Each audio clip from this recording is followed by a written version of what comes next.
I wish It there was wasn't me. like. I Oh, wasn't I even wish there here was. that day. I wasn't even here until like a second ago when I was here. People need to hear what you say the last 5 seconds. It's No, an no, experience. they really don't. Hello, Craig. Good morning. It's been a whole week and a half since I've seen you. Week A and a couple of week. days. Or is it? Yeah. So it was just last week, right? Yeah, So yeah. we didn't speak, but we haven't been on here for three. This is 3 weeks ago before since we last spoke, right? On Yes. C&M. Okay. Yeah, yeah. That's So right. the whole episode of me getting pulled over by the cops with you and Mike Bray in the car has not officially been told. It wasn't a CNM episode, although we did share some details of it in our sorted videos of our storming Area 51. And this sordid detail is I wasn't paying attention and got pulled over for 99 miles an hour. That's what the sordid details of that one. We were outrunning the aliens flying behind us, which is the reality was, there's a cop like really far behind us. And he seems to be trying to catch up. I wonder who he's got. Oh shit. And yeah, the police officers seemed impressed when I said 99. Wow, thanks for slowing down, Michael. Well, the sad thing is, I had realized before I saw the cop, and apparently after he clocked me, there was a moment where I pulled in behind another car because I'm like, I'm not paying close enough attention. I'm not setting my speed. I'll just Oh, pull behind this yeah. car. It's doing 80. Yeah, we were jaw jacking. It was a fun time. We weren't paying attention to other Well, you're in the middle minor of the Nevada things. desert. It's not like mountains are not something to gauge your speed by. That's all And I'm trying to suggest. and I'd also like to note that Michael was not the fastest car on the road. We were passed a number of times. So Especially coming back when I was paying a lot closer attention to the speed limit. And you'll notice one of the guys that pulled past us, you even commented about him because we got pulled by or past like one time we got about 5 cars in the space of 3 minutes pulled past. mhm. And sure enough, 5 minutes later, the same guy at the same location on the other side of the road had one of those guys pulled over. Yep, And yep, it's like, bye. Already been there. Don't want to do it again. yep. So sorry, man. Yeah, donating to the cause. $218, which is That's not it. the worst part at the moment. It's the 5 hours of having to do on school stuff that I hate. Yeah, look at what we've come to. We're 5 out. We're like, holy shit! I'm going to lose 5 hours of my life Yes. this week, and oh my god, I can't afford to do that. 200. Let me just write the check. Deduct the I wish I points. could. Let's declare I wish I victory. could. Yeah, no, Yeah, 12 no. points here in Nevada. It's 12 points. I think that this ticket is worth 3. Yeah, And I would typically possibly, but insurance and everything is like, oh man, just take the stupid 5 hours and go take your test. get it wiped off, and there you are. Bob's your uncle. Yeah, pretty much. Damn it.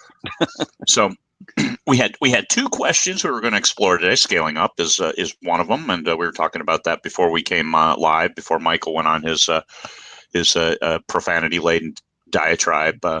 I was not. Oh, sorry, that might have been me. The initial vision for 20 books to 50K was really pretty simple. Once Michael determined this is what I have to do for my retirement plan, which is 20 books to 50K is code word for retirement in Cabo. And So at the moment in a condo too. Just not the so same rate as what was your vision? What did you think long term would happen with 20 books to 50K? So the first one, I pulled together 4 fans, and they were the ones who originally were the 20 books to 50K group. And then whenever I had success with those 4 with their offerings, they were all when they released less than 10,000 in the store, which I thought was an acceptable number to say, hey, success. They saw this much. And this was about the time I had 6 books out is when I was doing this. And 1, 2, 3, about 5 months into it, I said, I can handle double this. I can handle 8 people. I can help 8 people. So I got on K. Actually, what happened was I was on K boards. It was right after a long time of writing, long day, trying to get everything out. I could see the success. I might have been a little bit not in a good state of mind from having worked so much the last few days, and something on K boards annoyed me. So I wrote something up. Fortunately, I remembered something my older brother did is I deleted that and I went to sleep. And then the next morning, I got back up with a fresh state of mind, and I looked at what was going on, and I said, "Hey, look, the stuff that at that time on K-boards was a little acerbic, and I decided to go ahead and make an offer, and I laid out, here's what we've done so far with these four people. I figured maybe another four people will show up on 20 books to 50K. So I pitched it and said, hey, if you'd like to know more, I got this little group over here. We're happy to talk business side of things and see you over there. And I figured that would be it. Well, that weekend was two things happened. It was the first Smarter Artist in Austin. And so I'm going to Smarter Artist that following few days. And all of a sudden we went to 80, not 8. And so I was reaching out to everybody that, I had a relationship with. So the Double Ds, Diana, Doreen, Scott Paul, T.S. Paul, and a couple of others. And it was like, we're trying to handle this growth of 80 people in the group. How can we help them? And then it grew to, and then you came in like 200 and something, I believe you said? No, I was in the top. I was in the first 50. Oh, I believe. okay. Yeah. All right. So you're there in the first weekend. And then because I was over on K-boards when you announced it. Hey, I'm going to start this group over, and I'm like, hey, come on over. And because there was that, oh, hey, that's my personal Facebook profile. I want to put it under this profile, and you're trying to separate those two. Well, it took me years to figure that shit out. I mean, because I had created 20 books for the fans, so I already had it. But oops. So yeah, I didn't do the best job in the world when trying to explain where to go. So I had a few people looking. So we had that up, and the original was it just helped more, just helped 8. I thought we could do, and then it grew beyond me and got other people involved. So, were we going to get to 1,000? And then we hit the 2,000 mark. It took a long time for us to hit 2,000, and then that video came out that was done in Austin, and that was it. Now we're at 34,000 plus. Yeah. So and helping. Considering that, hey, I just want to help 8, and how are we going to help 80?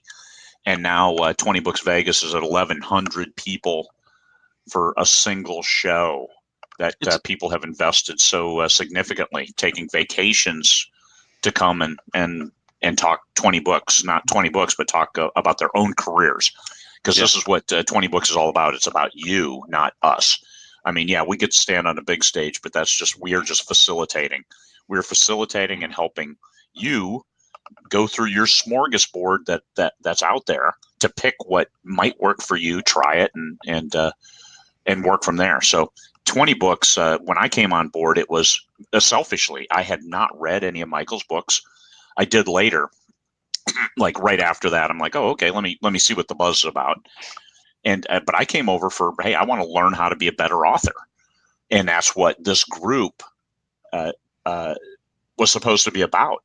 There was a little bit of craft, but then it's like, nah, we really need to focus on the business side, because craft is something. Yeah, talk with your readers, and Michael has always put that out that it doesn't matter. The readers are the only ones, and they vote with their money. And I would rather take votes from people who have the money than from other authors who just want to maybe even tear you down or compete with you. And that was, we never compete. Yes, some people are doing better than others. You only compete with yourself. So that was these messages. That's exactly how I looked at it. And I'm like, I can't help anybody right now because I don't know anything. But I am willing to be here and learn. And now I realized later, yeah, I did know a lot.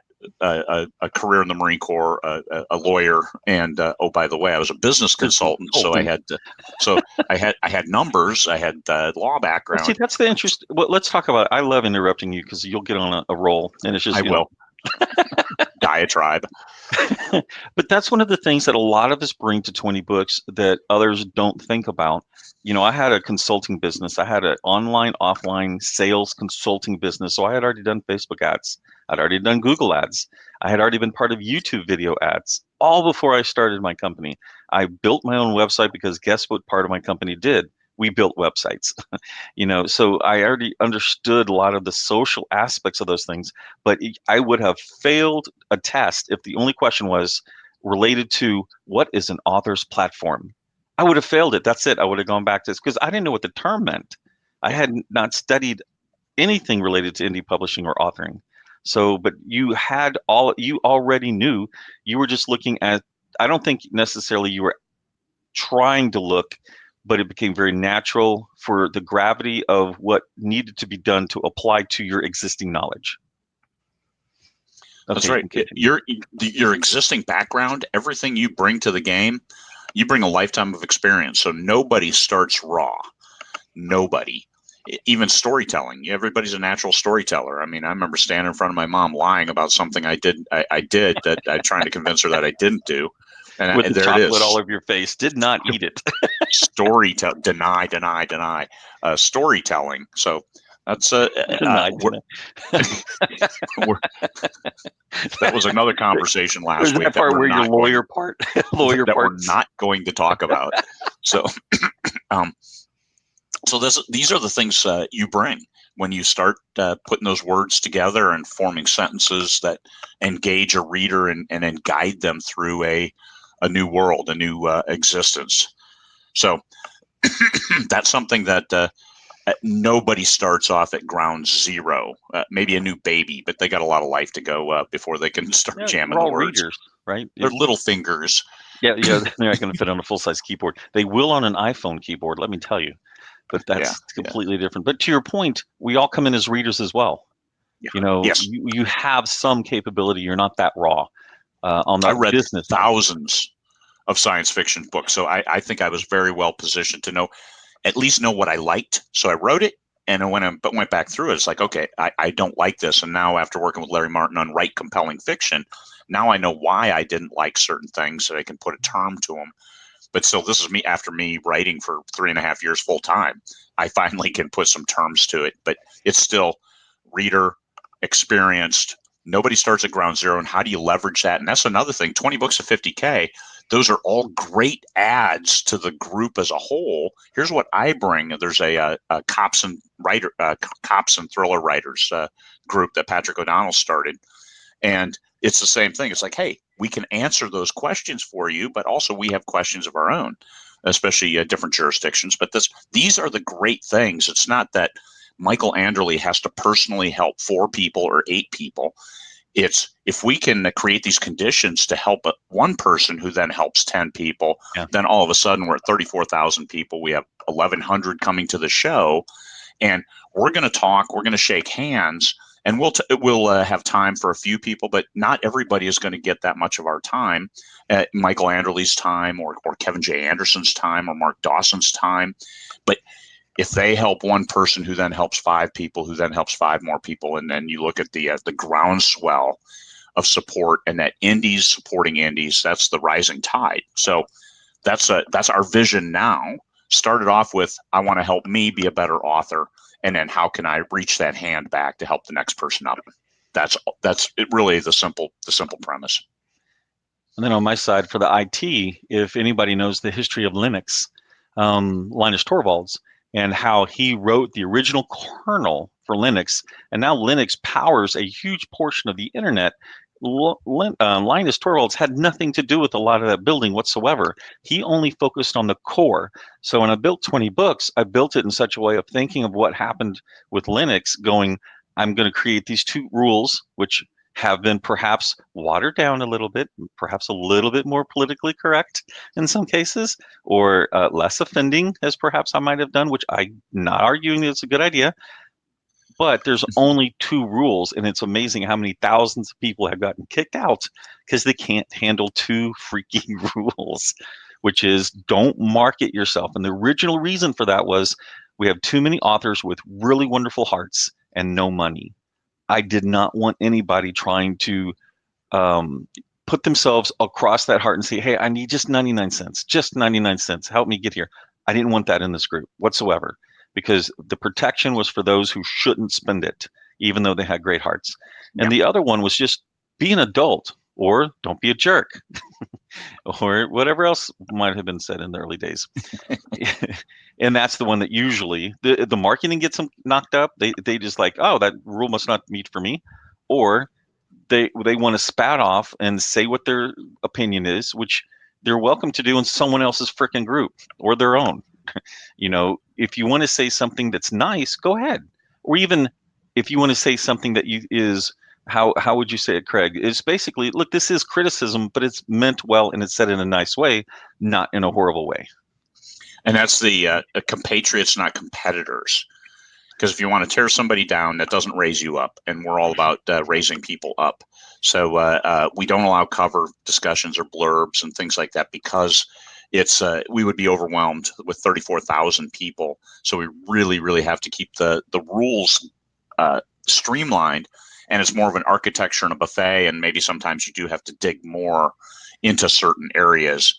But showing what's the state of the business without any drama, because there's so much opportunity to get distracted and pulled into non-value added, time sucking conversations that we kill that before it even starts. And that's a rule that's it falls in the don't be a dick rule. So we because you set people up to fail. We don't name and shame because once again, that goes as my lawyer hat on. That's liability, but we don't want to go there because it doesn't add value to you. This is all about you and your business. Trying to out somebody else doesn't help you. Now, if you've been, we've had people do box sets where hey, it's a $500 buy-in, and then all of a sudden they disappear with people's money. Not in 20 books they did because you don't have a buy-in. If you see an anthology or something in 20 books, there is no buy-in. And that's a hard and fast rule. If you're going to even promote that, there can be no buy-in. This is because you're helping other authors. So we try to keep people free from predators. We do offer things for sale. However, everything you need you can get at no cost except your time. So what value does your time have based on your resources? If you have $1, maybe this book can help you. If you have $500, maybe Mark Dawson's Amazon SPF 101 course can really vault you quicker where you want to go. All that information is available at no cost, but you do have to dig pretty deeply and search pretty hard and work a lot of hours to get there. So yes, we do some of those things, but there's no pressure. The pressure is only what you put on yourself. So here we are doing what we can to create that smorgasbord from which you can draw your meal. And what is the next part of the question? Next part of the question that we really want to get into is scaling up. Once you have 3 or 4 or 5 books, what do you do? What if you have 3, 4, 5 books and you're making $4 a month?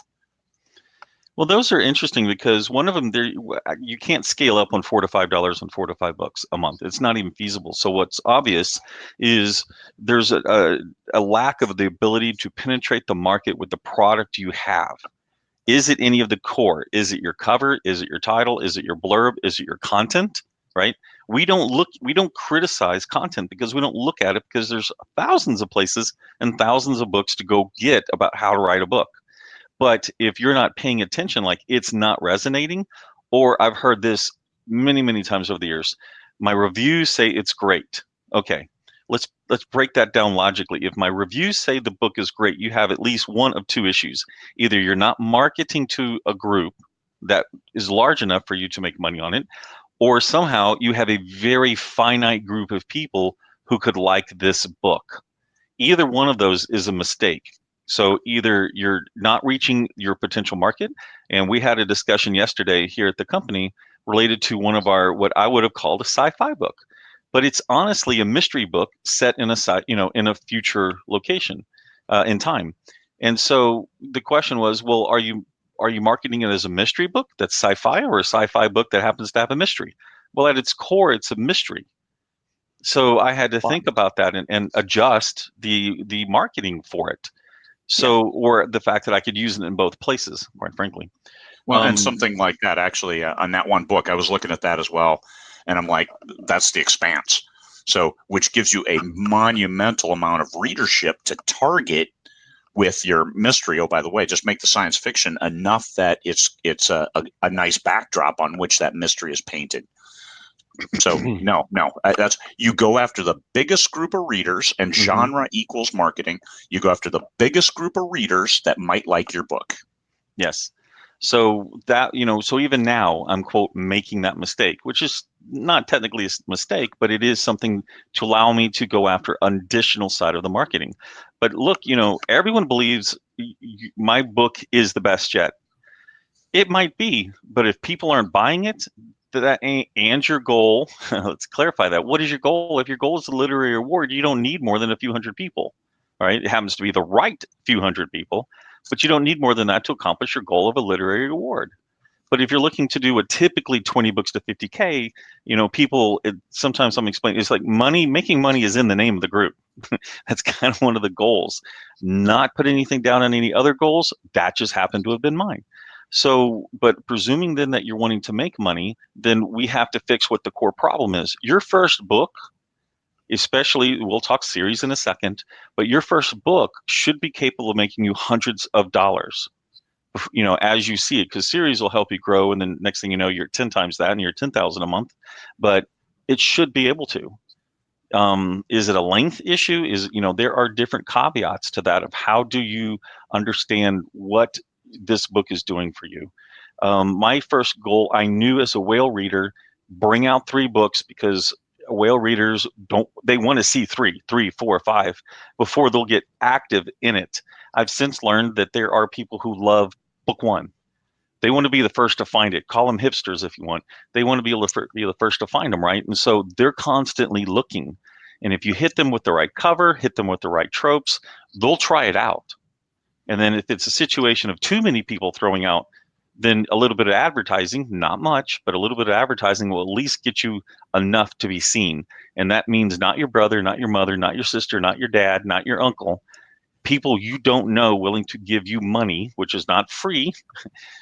Not first, I've given away 10,000 books. That's nice. Maybe 10 people might read it, which you might as well sell it. Eventually you'll get to 100 people who have read it, because it'll take a year to do so. So it's anyway, going on to that, if you've got 4 or 5 books, you're not making any money, it's a core problem. It's not a series issue. That's when I first started.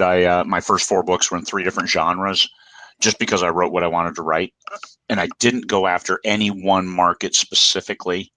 And so I wasn't able to scale up. I wasn't able to do stuff at that point in time.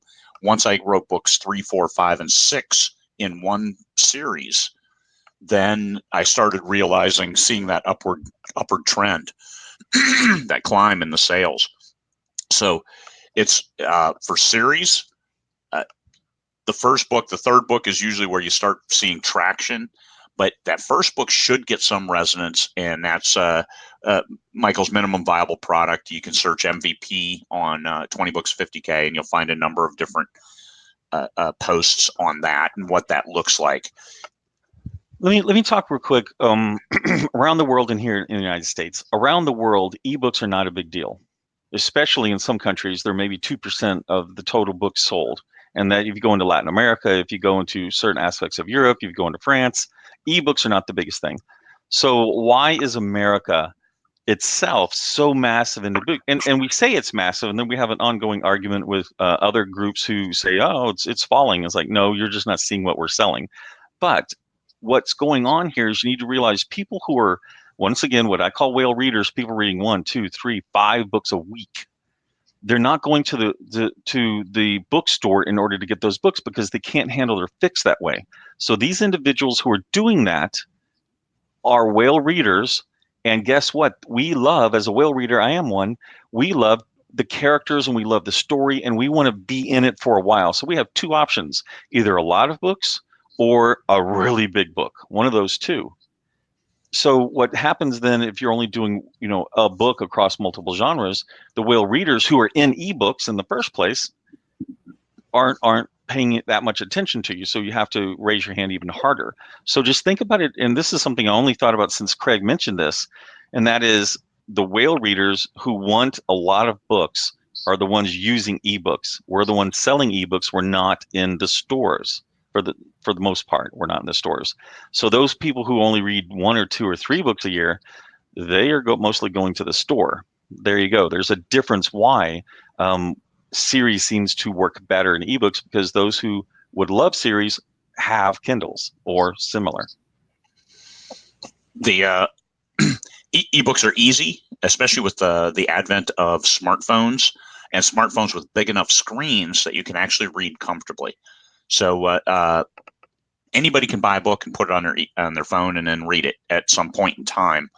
And so this is the thing with craft that we get into is Mickey Spillane figured it out a long time ago that first chapter sells this book, the last chapter sells the next book.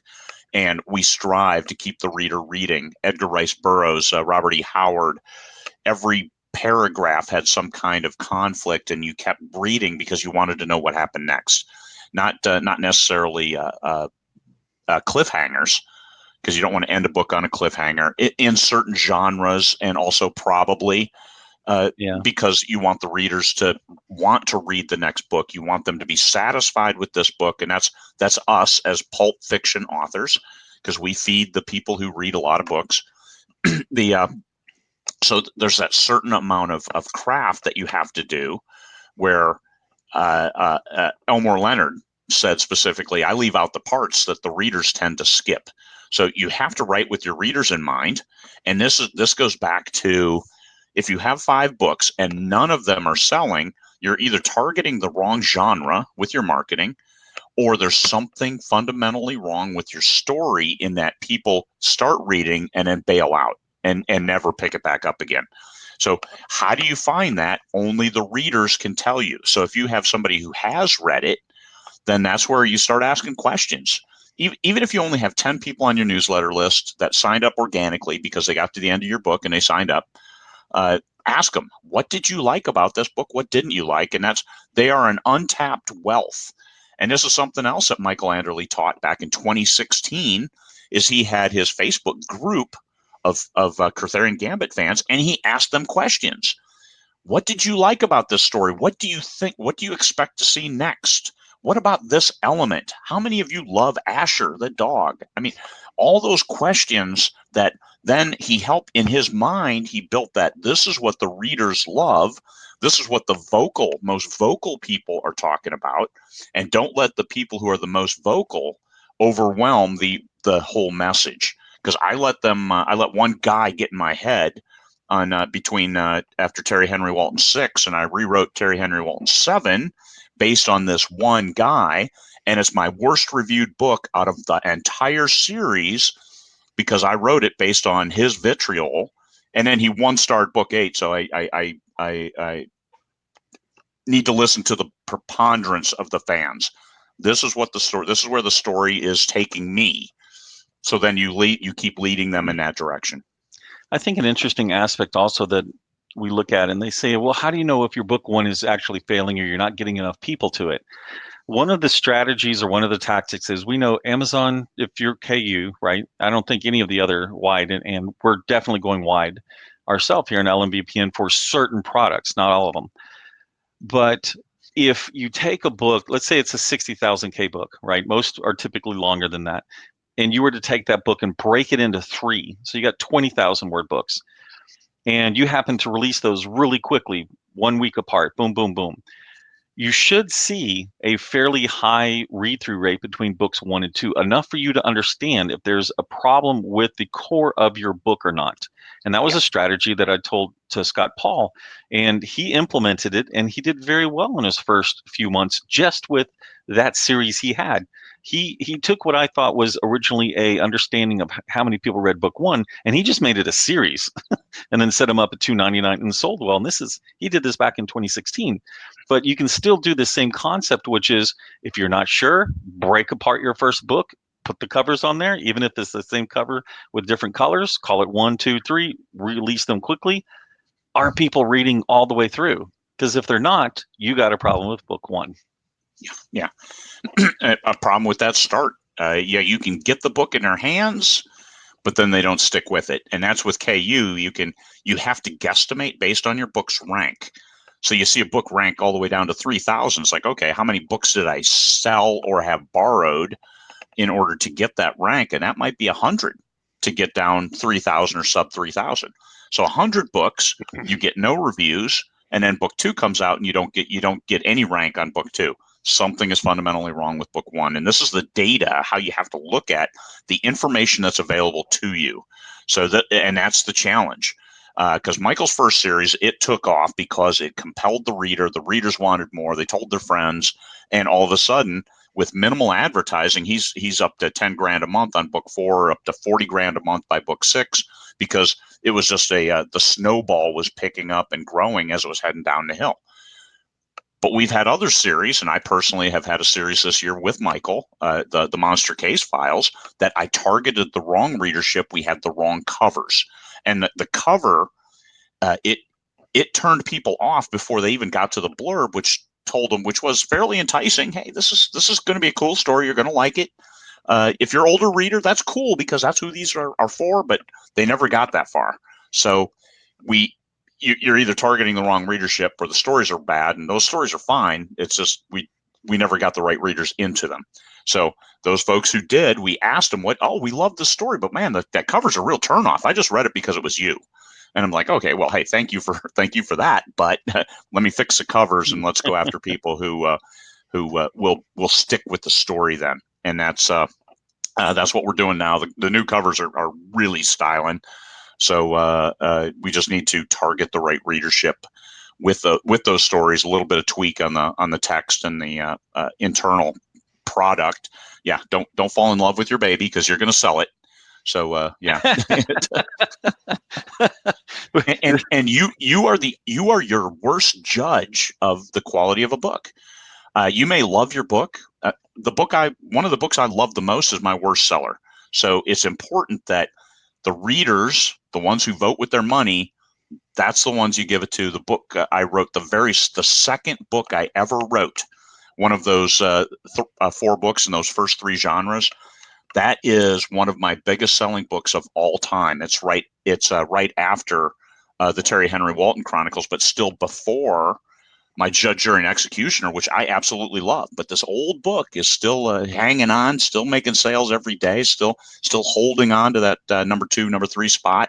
And I love that because it's the second book I wrote. I think I write so much better now, but the compelling story, just like Michael's Death Becomes Her.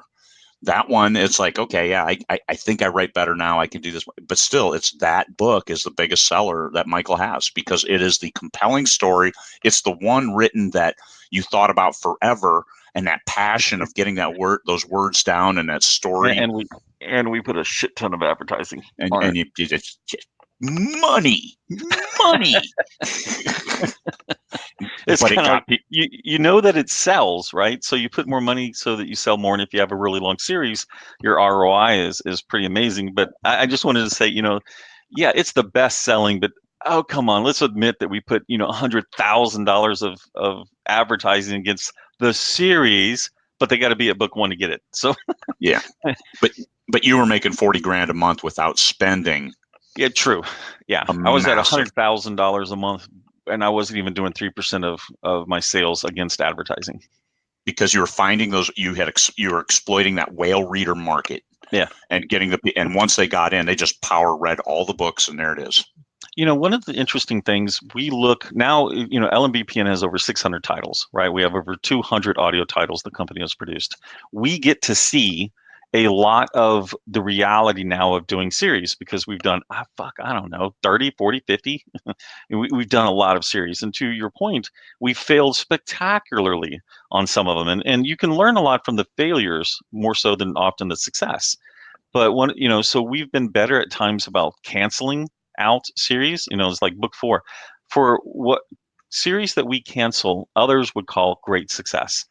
Yeah. The challenge that we have here internally is that we have seen 2 or 3 big sellers, and my second, Brownstone is my second series, and it's done really well as well. It's getting close to a 7-figure income for that series, or getting closer. It's on the downhill side. But it wasn't until Witch of the Federation that I could see sales from the previous book were superseded by the third book, superseded by the fourth book. And you see that constant growth of what's going on. A lot of times 8 is about the maximum. I'm fairly certain this is true for Brownstone and many others that we've gone on beyond 8. that 6, 7, 8, somewhere in there is usually the most you can milk something. It is a rare series that you can keep going on and on and on. So even with like Brownstone right now, there's a marketing reason for us to continue pulling a Brownstone out every quarter. And that is something that you, Craig, say all the time. Nothing sells book one like your latest book. And so for us, having one book in the series come out every quarter is very similar to just saying, hey, don't forget about us. The fans will push that book up high because that book is up high. People are like, book 22, what series is this? And it makes you think, how could people have not seen this series? We've put 22 books out in the last 18 months. And the Yeah. answer is a lot of them haven't seen it. Yeah, that's right. There's more people out there, a billion readers of English. A very, very small percentage of those have seen any of our books. A small percentage of those have seen J.K. Rowling's books. 9% of readers of English have read Harry Potter. That's 1 out of 10. That's a single digit percentage. And we're fractions of a percent. And still, Michael's making 7 figures, and it's a fraction of a percent. Yes. But how do we get those books into their hands? And that latest book, it doesn't take much. I am one of the rare ones, and I thank God for everything that happened with Terry Henry Walton. Book 9 in that series was twice as long as the other books. Books were usually about 60,000 words. Book 9 was 117,000 words. In that series, when you look at the value, book 1 has made the most money, a really good figure. Book 9 is number 2, just because it's so damn long. But book 9, and that pulled and that boosted the whole series. And then book 10 came out, and we did all 10 books in, I think, 10 months or 9 months. It was so very quickly. You took a holiday in the middle of that, man. I did. I published my Cygnus space opera because I promised my readers, I'm like, I need to get this done. So I wrote that book 3. And that's a really good series, and I bundled all 3 into a single audiobook, and that has done really, really well. So thank goodness for all of these things. And readers who have read one series have gone on to other series. I see a lot of that in my reviews. I checked this morning. I'm almost 5,700 total reviews on Amazon alone. I'm 22,000, 23,000 on Goodreads. But on Amazon, some of those said, hey, I picked up this series because I saw Craig Martelle's name on it.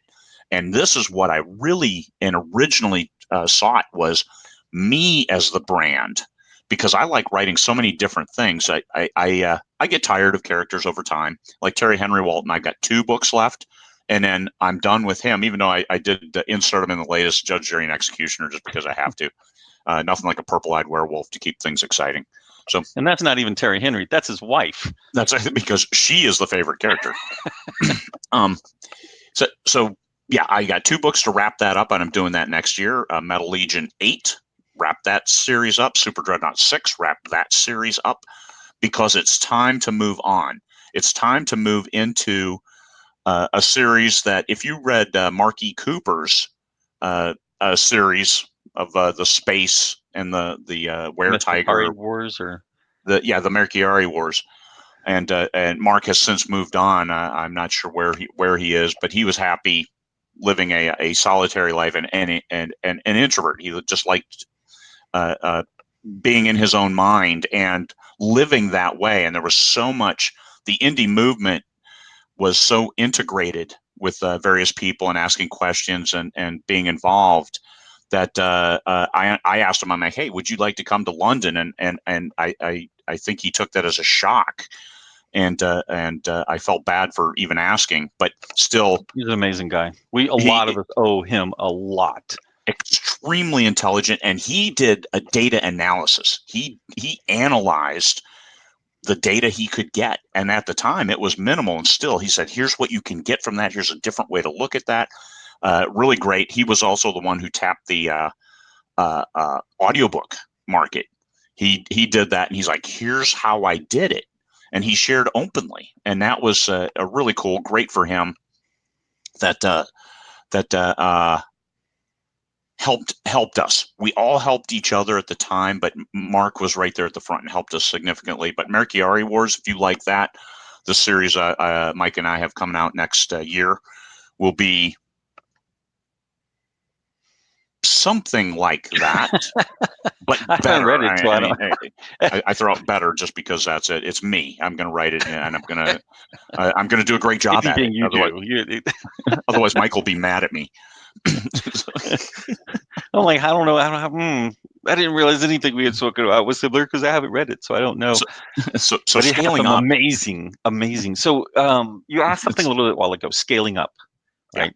And we went off on a tangent related to that. But the question that I would have, if you want to scale up, where are we going?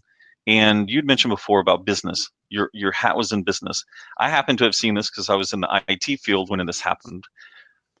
Nothing. So as LMBPN has grown, and I've always wanted LMBPN to be a publishing company, but as we have grown, and note the word publishing company, we have encountered almost all of the questions that I was like, why in the world?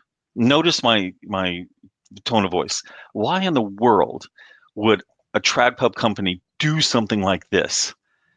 And now, almost invariably within the next 2 to 6 months, I'm like, this is why they did it, because I'm having to go through the same thing. Now, I might not have the same response or the same decision, but you have to realize that we're not in the same boat they were 50 years ago or 100 years ago when they made these decisions in the first place. Now, unlike Apple, the trad pub won't kill their babies. Apple will kill USB. You don't need any stupid CDs. No one needs CDs, and everyone's like, where's my CD player? But the trad pub kept it going, right? Because there were some market forces at play, and it worked for them. But I see this as what we're going. So the reason I said publishing company, if you are an indie author and you're listening to us, you are an indie publisher. You just happen to have one author in your company. So perhaps that author isn't as ugly to you as if you had 1,000 authors, but you're still a publishing company. So as you scale up, the question is, do you want to scale up? Are you happy with just one person in your company? Did you want two? Did you want collaborators? Did you want to do acquisitions? You have all of these questions that you have to answer, which we can't even feasibly get to all of them. But the desire to scale up is very business oriented and is not specific to being an author. We Yeah. have a unique thing in our industry. You can't own it all. You can't become the steel producer, right? Because one, the market itself changes. You could become the preeminent vampire company, and then Twilight comes along and blows everything out of the water and leaves a bunch of struggling fish because now the biggest part of the market is tired of vampires. So you got to go down and realize, okay, I've got to feed my little vampire group because they're constantly there, but it's not as big as it was. And where does that do? What does that do to you psychologically? We in LMBPN realized early on we were saturating our little market of genetic sci-fi and all of these things. So we started breaking apart. And we've made forays into other genres and got our asses handed to us because we didn't understand those genres. And so we had to pull back, start paying more attention, or decide not to even go into it. But here's an interesting aspect. What's the difference between paranormal romance and urban fantasy? Besides calling it peener, Craig. Well, and there's two things, right? Urban fantasy and paranormal romance, effectively, the question is, can you rip the romance out and still have a story? If so, it's urban fantasy. If you have something where they don't have happily ever after at the end of the first book, you might have a love story that's urban fantasy. Mhm. So, but if you have something that is effectively a romance with the tropes of urban fantasy or paranormal, you've got paranormal romance. So it's kind of, something that I'm studying because LMBPN is going to grow. We're going to go into multiple markets. Should we go into a market that we have no concept of, which is pretty much any contemporary romance ever, you know, or do we just understand what's going on with urban fantasy, which we do know really well, and then Yeah. figure out how to do a romance with it? Possibly better. Nothing I'm trying to accomplish in the next 2 weeks. Yeah. Yeah. No, and it's for scaling up. That's you personally have to make that decision. If it's just going to be you, well, then how do you sell more of your books? You find the right readers, and you make sure you feed them in the right way, and you get that feedback. And because if the readers aren't buying your books, then there's something wrong at the fundamental level, whether it's targeting or a product of the product itself. Let me go back through and answer some of these questions. When you're That looking at that, let me answer or say, you look for a second. the statement still holds. Don't ask another author. Don't ask us. Don't ask, we might be able to give some advice, but it's the readers. Oftentimes I'll tell people, I don't know this genre. I'll ping my readers, go create a book funnel, and I'll ask some people to go read it and give you the answers. So if you'd really like to know, you don't have to ask your author, but if that author has a similar genre, say, look, if I go put something up on Book Funnel, BOOK funnel, and give you the link to it, can you just ask 10 people? I'm just going to give away 10. I'm not trying to grab your audience because some people do that. And say, hey, can you go read this book and then give the guy who has a link in it your honest opinion of what's right or wrong with it, or here's the link once you read it to go give it. And that has helped countless other authors figure out what's going on with their books. Okay, go ahead. Okay, somebody said, as a whale reader, you just need to hook me in the first book and I'll keep reading. As long as they know that you're going to come out with the next books. And that's after you've been in the business for longer than 3 or 4 books, people will know, this person's not one and done. And there are a lot of one and dones. And that's unfortunate because even if it could be a great book, it just had a wrong cover or something like that. But they didn't become the instant success. And this is where you have to taper your temper, your expectations. And also you have to manage your reader expectations. Because if readers think you're coming out with a book a month and you're doing one book every 6 months, the readers need to know that. Otherwise, you're going to disappoint them and they're going to go away and never come back. So that's how you hook those readers with great material, and then they know when that next book is coming out, especially if it's a series. So next question, do you always hold up the first 3 books? I almost never always kind of maybe hold up 3 books before publishing. So that's a setup question. Do I always? No, don't use those kinds of words. I will make sure that first book is going to sell before I even write the second and third book. But I have an insider team. People have been with me for a while, and they'll make sure. We have a beta reader team. We have a new urban fantasy coming out from Jamie Davis. We'll announce it right here, right now.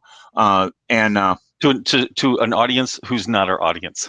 That's right. Exceptional story. It took a couple iterations to tweak it because we were actually looking at game lit originally, but it's like, no, this is a great urban fantasy. So, but the readers have gone through that repeatedly, given some feedback, and now we've got a great story, the first in a series. So that's how we knew, when you invest the time, are you going to get that payback or the potential payback with the series? So that first book, I always float it past some readers first to make sure that it resonates, that it's got characters that they want to read more about, and using the Michael Anderle scale of 3. Oh. 1, I want to read it. I want to read more. I want to know more. 2, I kind of want to know more, and 3 is I'm not compelled to read on. So if you get more than 1 3 from like 5 readers, you're done. That story is not resonating. It has a major flaw. Yeah, and in the beginning, I was my only beta reader. I knew what I liked. So that's what I wrote too, because I did not have the ego that was adult enough to be able to handle people telling me what was good or bad. So I just wrote, edited to my quality, poor, and put it out there. Okay, people worried about breaking up their book. Well, you break it up as for a certain target audience to determine if it's good.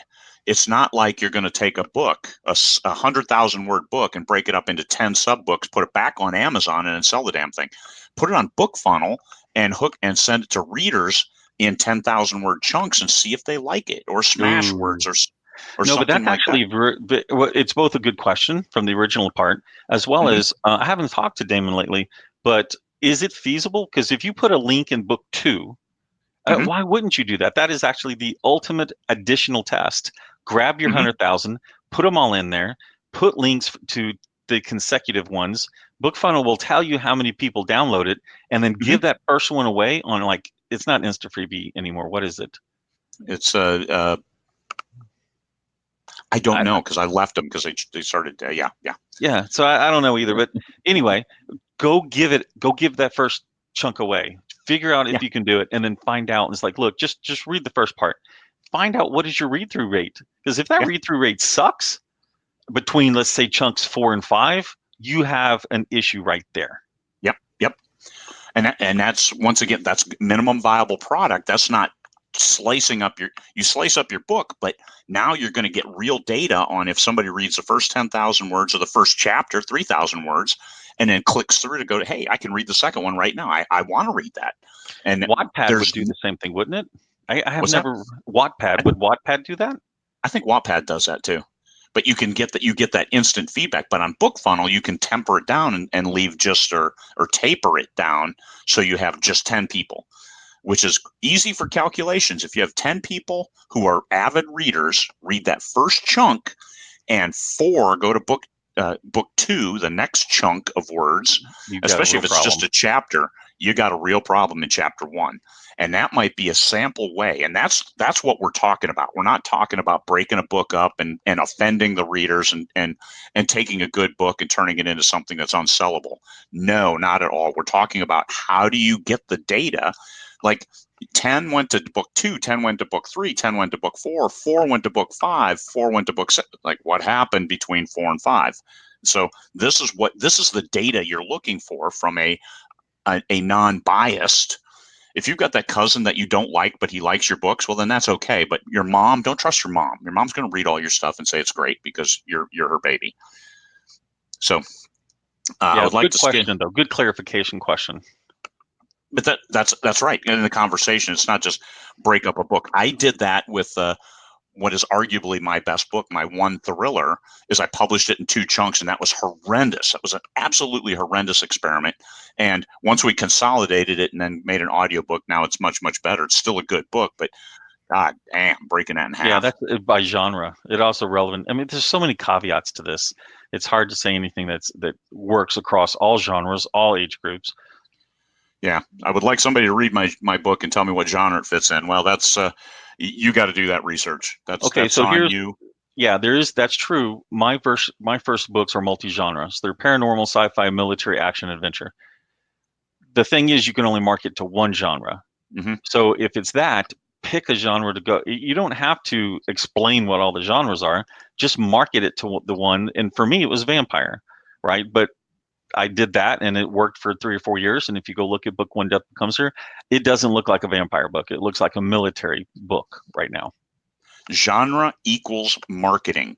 So it doesn't matter that your book is in 10 different genres. What is the biggest group of readers that are going to like your book? That's how you look at it. Don't look at it, well, I need to know what all these. No, you don't need to know jack shit on the subgenres. What you need to know is vampires were selling. So let me try this. And oh, by the way, it actually is part of this. So let me target that later. And as part of my goals, I spent $100,000 marketing this book. It's targeting those others, but initially it was all about targeting the vampires. I didn't initially pay $100,000, but or in addition to, you do a vampire book that happens to be sci-fi, you will have people going, that vampire in space book. I don't tell you how many times it wanted me to pull my hair out going, it's not fucking vampires in space. They don't get to space until like book 12. So I was a little annoyed. So Michael's Vampire in Space series has done really, really well. Bite me, Martelle. But the genre equals marketing. So don't be so wrapped around the axle about your genre, except for the readers who are most likely to like your book.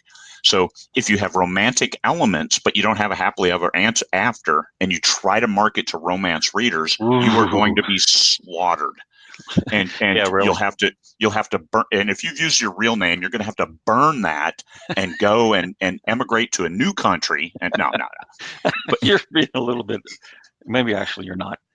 Yeah, no. But you will. You might have to go to a pen name then, and that's if you try to write in the romance market. So understand genre equals marketing. So sell to the people who are most likely to like your book. And in Michael's case, he was trying to target people like himself. Interesting aspect. You said to go to a pen name, which makes me think about the fact if you want to consider selling your product in the future, as in selling your business, pen names are a great way to get rid of that because it's not associated with you, having nothing to do with the fact of putting yourself out in the market. Like the question is, I chose my real name. Should I? I'm still not sure.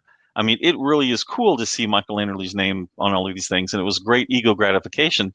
But now that stage of my life is past, where I've had more than enough, and I'm happy not having it anymore, or happy enough not having it anymore. Um, I don't know, but I could sell it if it wasn't me a lot easier. Not that I cared to, but just business wise. Hmm.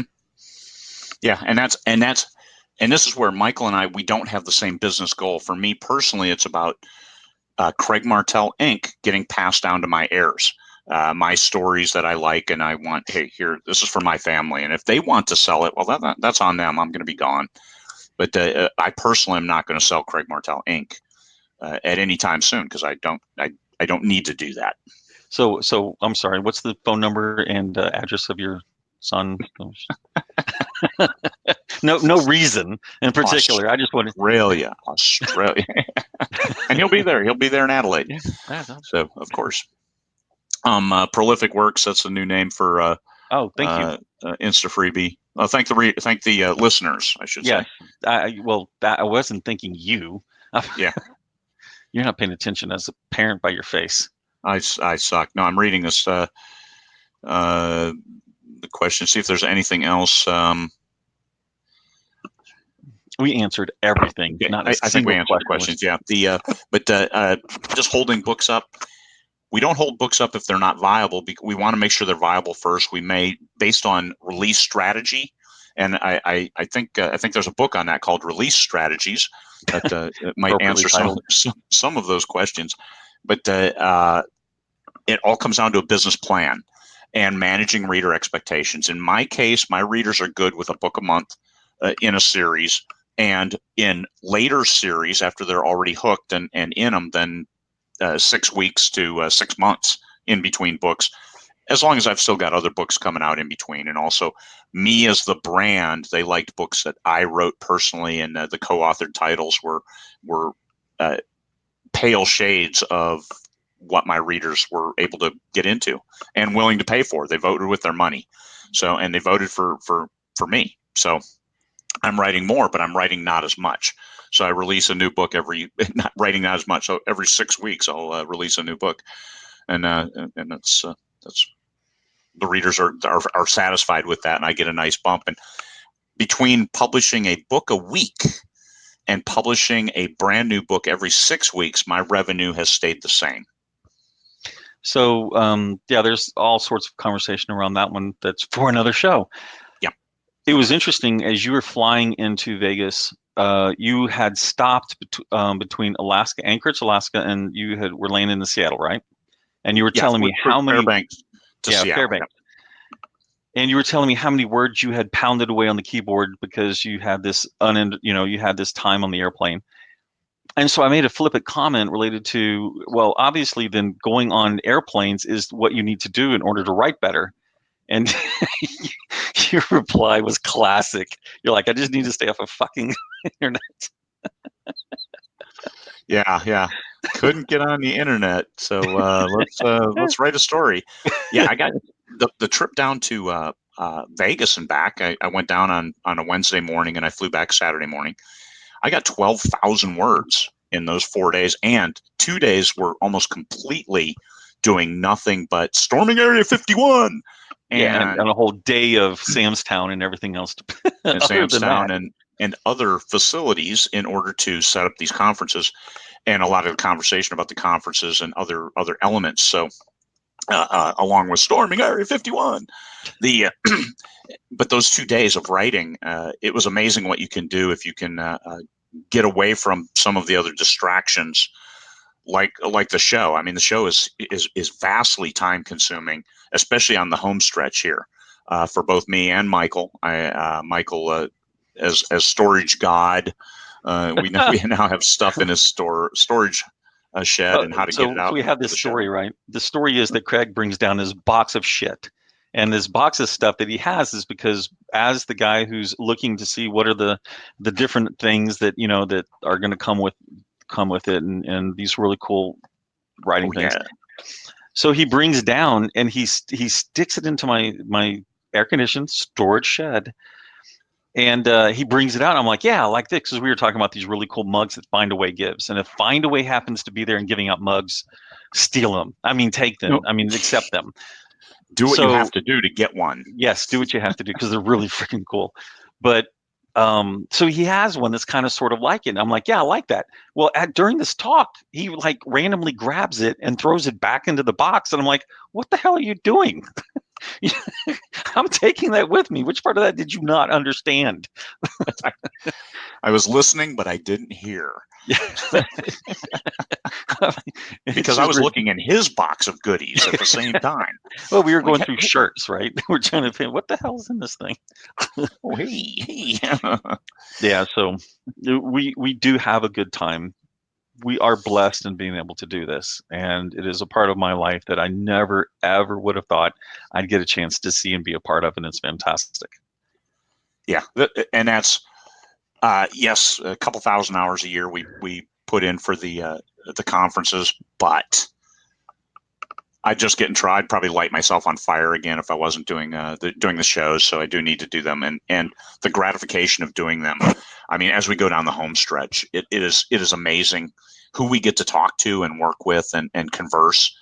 Conversations with like Mark Dawson about, hey, what's your presentation going to be on? Or with Kevin J. Anderson, hey, could you talk about this? Well, how about this? Oh, that's great. That'll be a great topic for these folks.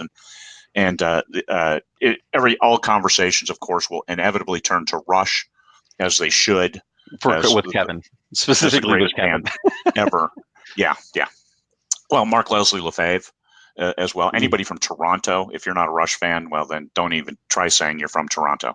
So we it's just the opportunity. So many great people out there. So many great people, and that's probably the best part. As introverts, when we do people, it's best to Does that like do be with. adulting?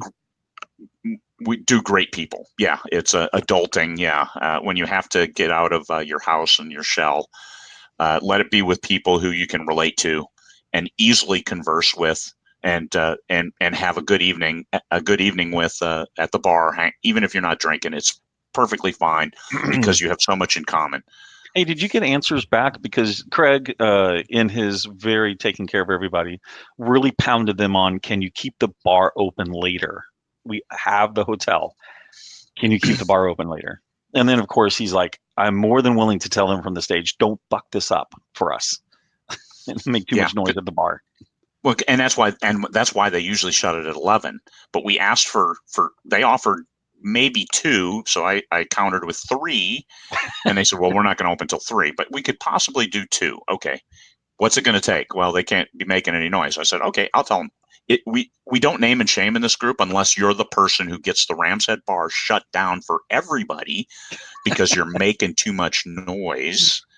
Then everyone will know who you are. Now, we won't do that, but don't do that. Don't ruin it for everybody. I mean, the conversations there are incredible between people, and maybe it's best that they shut it down at 11 and chase everybody. Go back to your room, get some sleep, be ready for tomorrow. But you can do that at 2 because we start generally at 8.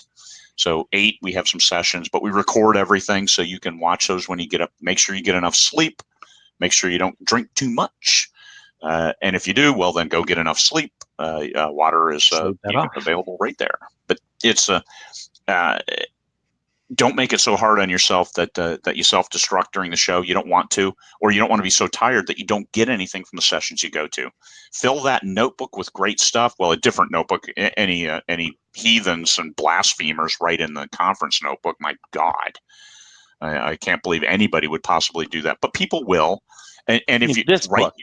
And if you do, write your name in the front. Make sure you write your name in the front because somebody will inevitably leave it behind. So write your name in the front of your book first thing.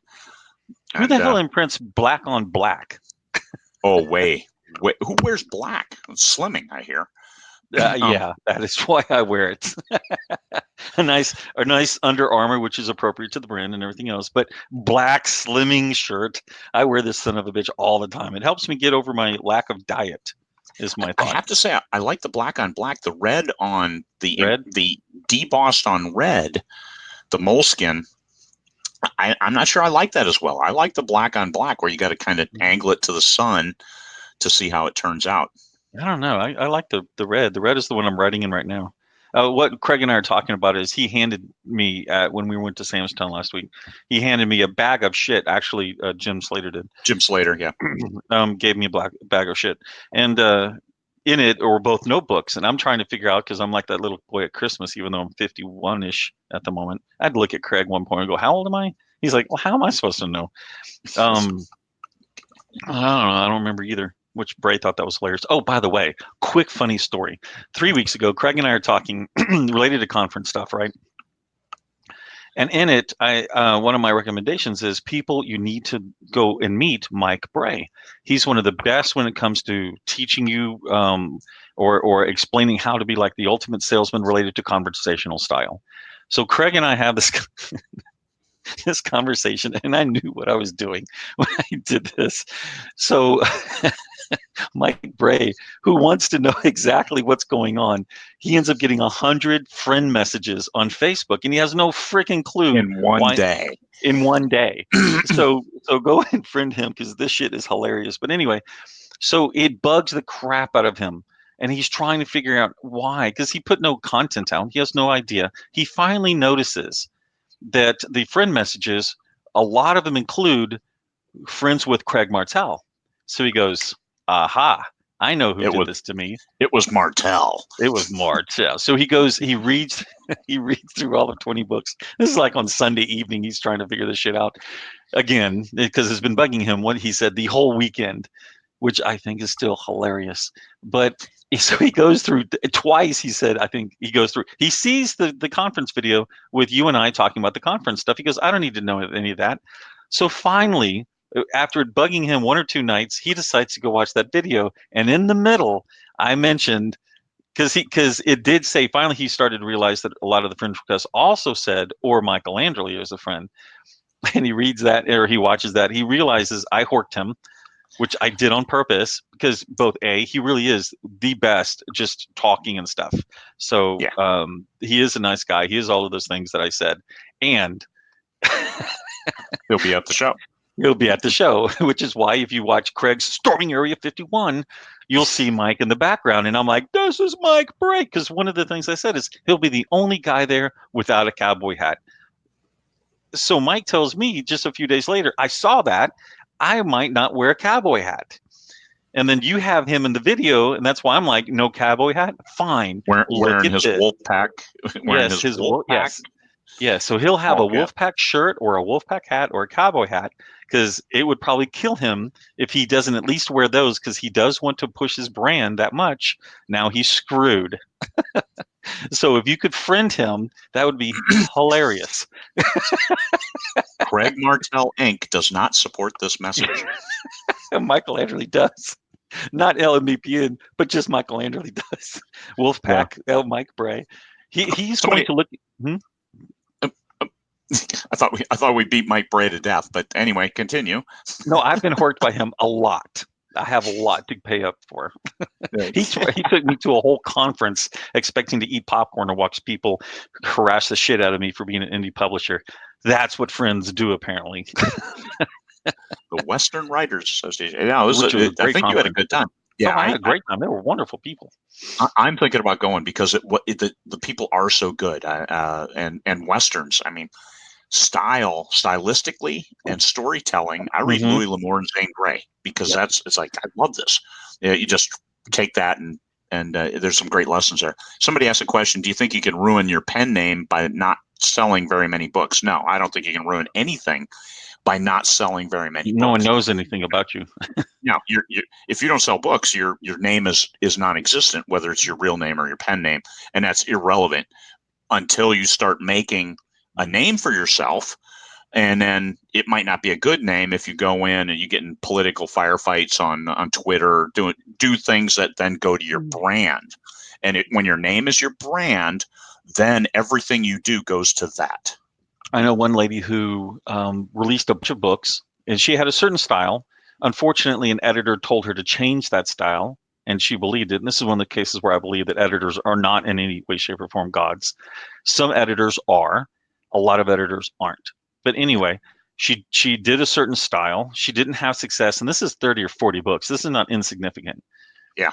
She came to work with us, and over the next year, because it took a while before we caught on to what was going on. Why was it not resonating with our beta audience, even though we'd given, so long story short, worked with her. She realized the issue wasn't that she never knew the style, because she's like, well, this is how I used to write before XYZ happened. So she dropped everything. I mean, this is a pen name with dozens of books. She pulled everything down, reworked them, and is slowly putting them back up underneath the new one. So I think the answer is absolutely you can keep your name fine if you don't sell as many as you want and just keep doing some of this stuff. Yep. That's when your name is your brand, that's when you have to always be on. And Facebook, and that's my personal profile has become my public profile. So I really don't have any choice. I don't discuss politics. I don't discuss religion. I don't discuss a lot of that stuff on my personal page because it's not personal. It all goes to my brand. So we try to keep that above board, honest, clean, all of it to go to my brand. I don't want to offend any reader. I don't care where you are on the political spectrum. Are you willing to pay $1 for a book on sale, or are you willing to check it out and read it in You Kindle are Unlimited? nothing but a pimp, aren't you? Yeah. I just don't want to offend people before they read my book and get offended. So. Then I guess maybe perhaps you shouldn't have been. Dare I say it, Mr. Tingle? I have to say I have readers from both ends of the spectrum, and the stuff I write relates that they will pick up the next book. So I am walking that line. But my brand, I'm drawing my pen names back in. I'm just me, Craig Martelle, because some people, me as my brand with enough books that's what I am going to do. Keep it sound and keep continuing to market to that core audience and more. Yeah, and for myself, I've got a pen named Michael Todd because that's the stuff whenever I'm a more adult, not like erotic adult, but more I don't give a shit adult. Those will be Michael Todd books. Cool. So scaling up, you got to resonate with the readership. You've got to find that market. And it starts with just the 10 readers who aren't your family and friends who say, I liked this book because. Do more of that.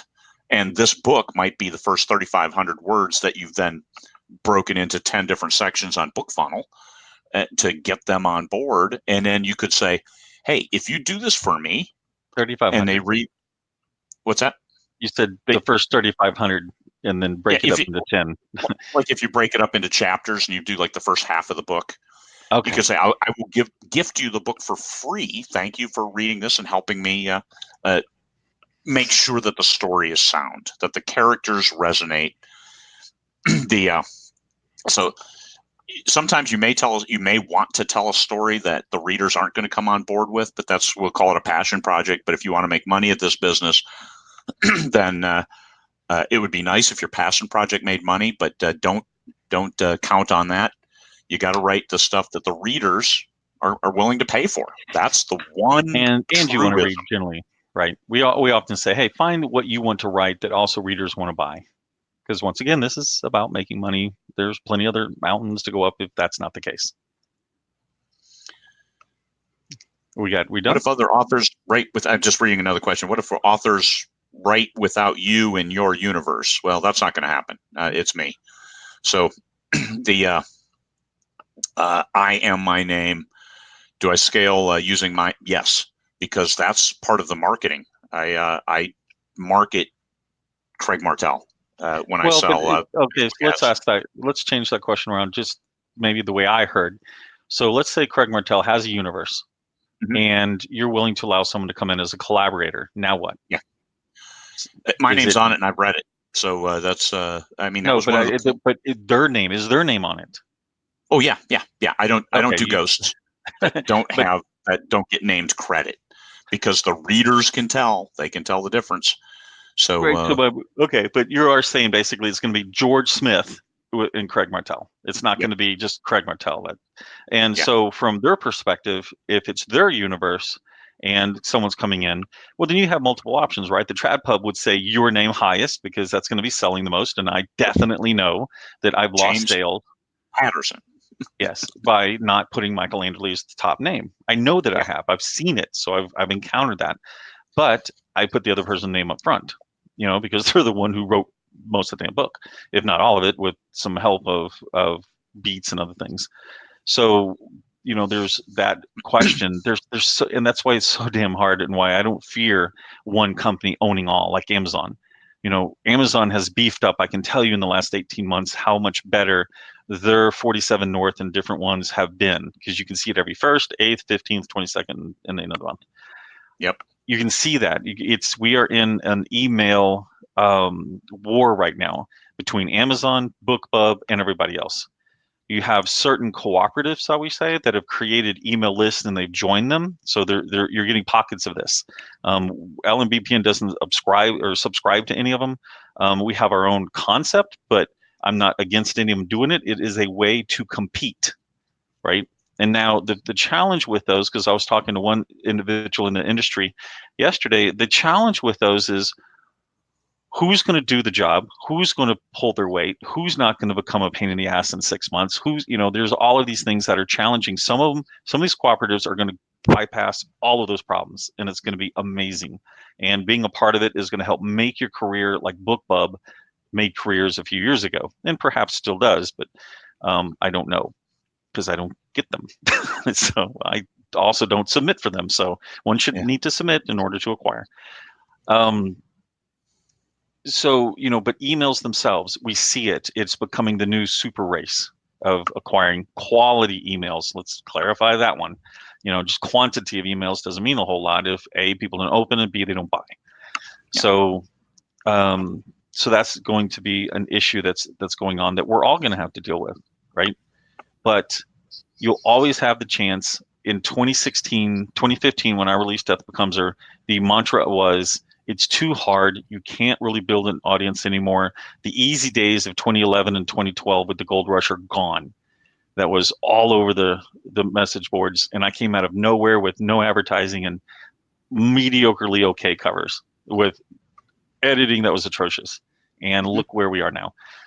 Yeah. I don't think that's gone, because it becomes the story. The quality of the story offsets the quality of the editing to a large degree. Now, if you have a great story and great editing, holy shit, batten down the doors.